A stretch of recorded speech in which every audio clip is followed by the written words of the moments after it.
پیارے بچوں، آج میں آپ کو ایک کہانی سناتی ہوں جس کا نام الو کی عدالت میں۔ یہ کہانی آپ نے بہت کم سنی ہوگی، لیکن اس کہانی کا مورل اور یہ کہانی بہت اچھی ہے۔ امید کرتی ہوں آپ کو بہت پسند آئے گی۔ چلیے میں آپ کو کہانی سناتی ہوں۔ کسی جنگل میں ایک الو رہتا تھا۔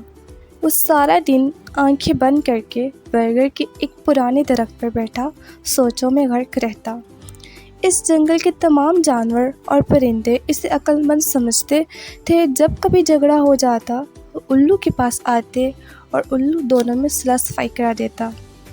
ایک دن ایک ہاتھی اور بندر الو کے پاس آئے اور کہا، اے جنگل کے عقل مند الو، ہم دونوں میں ایک بات پر جھگڑا ہو گیا ہے، آپ اس کا فیصلہ کر دیں۔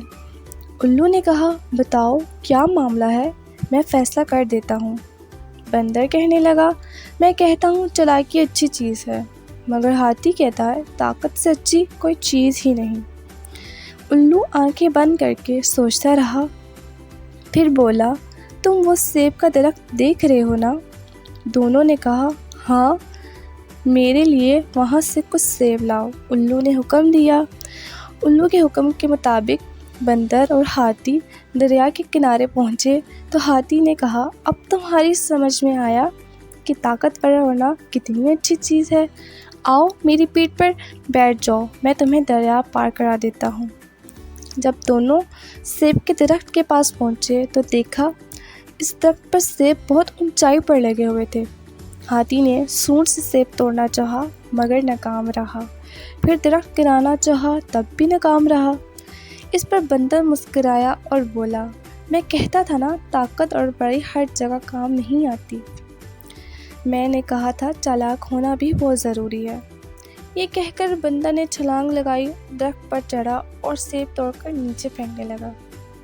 پھر دونوں سیب لے کر الو کے پاس پہنچے اور بولے، ہم نے آپ کی شرط پوری کر دی، اب آپ بتائیں کون سی چیز اچھی ہے۔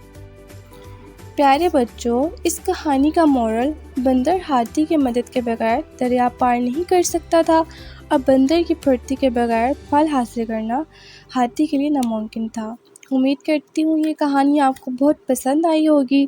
یہ کہانی کافی کہانیوں سے ڈیفیکلٹ ہے، مختلف ہے۔